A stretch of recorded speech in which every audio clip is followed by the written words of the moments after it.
Bonjour à tous, on commence cette revue de presse avec la défaite du Paris Saint-Germain hier soir face à l'AS Monaco 3-2. Alors que le club de la capitale avait parfaitement réussi sa première mi-temps en menant 2-0, les hommes de Thomas Tuchel se sont fait remonter pour finalement encaisser 3 buts en deuxième période. Pour le journal L'Équipe, c'est une sale période pour les Parisiens. Une déroute inquiétante avant d'affronter Leipzig mardi en Ligue des Champions. De son côté, le Parisien estime que cette défaite face au club de la Principauté est inquiétante à ce stade de la saison. Alors que pour Monaco matin, c'est l'euphorie. Le quotidien local s'emballe et juge que cette équipe monégasque a été renversante face aux champions en titre. Un peu plus tôt dans la soirée, les Girondins de Bordeaux sont allés s'imposer sur la pelouse de Rennes grâce à un but du revenant Hatem Ben Arfa. On file en Espagne où c'est un choc que nous réserve la Superliga comme le titre As ce matin.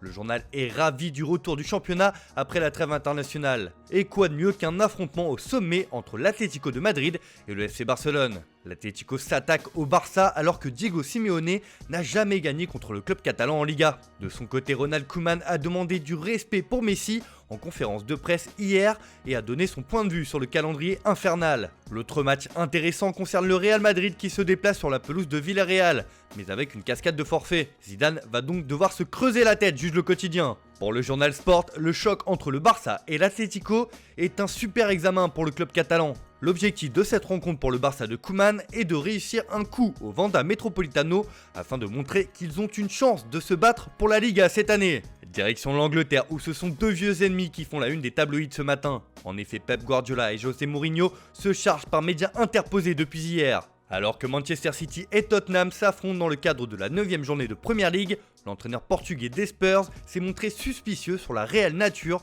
de la blessure de Raheem Sterling avec l'Angleterre. Et cela a provoqué un véritable tollé. Pour le Daily Express, c'est carrément la guerre pour Sterling. Pep et José se disputent âprement le forfait de Raheem avec l'Angleterre. En effet, Mourinho pense que l'attaquant mancunien a été protégé par la sélection anglaise afin d'être apte pour ce choc de Premier League face aux Spurs. Cela fait la une de tous les médias britanniques qui s'en donnent à cœur joie comme le Daily Star.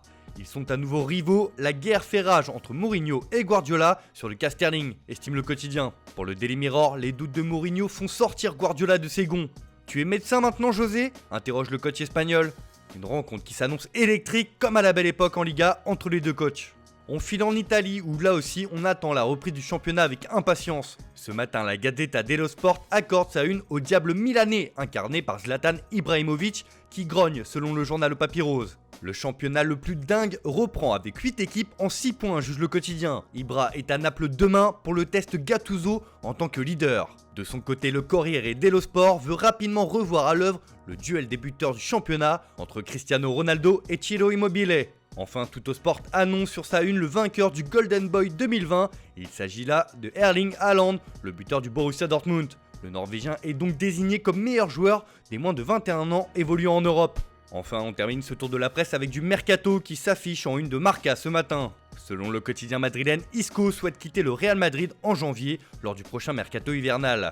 Lassé de son temps de jeu et du rôle secondaire que lui accorde Zidane, le milieu de terrain espagnol aurait pris sa décision et en aurait informé son club. L'état-major merengue comprend la situation alors que le joueur a déjà discuté avec Zidane de ce sujet. Le club merengue ne fermera pas la porte à un départ, mais réclamera entre 60 et 70 millions pour lâcher son joueur, indique encore le quotidien. Affaire à suivre. Enfin, en Angleterre aussi, le mercato commence à faire parler de lui. Comme le rapporte le Mirror, Liverpool serait prêt à dépenser cet hiver pour se renforcer. Touché par une vague de blessures sans précédent, notamment en défense, Jürgen Klopp a annoncé que son club sera certainement un agitateur du prochain mercato. Nous verrons, je ne sais pas ce que nous pourrons faire en janvier, que nous recherchons des solutions sur le marché des transferts, c'est clair. Mais pour le moment, nous avons la situation que nous avons. Réponse dans les prochains mois. Voilà, c'est tout pour ce matin, bonne journée à tous, on se retrouve dès demain pour une nouvelle vidéo sur Foot Mercato.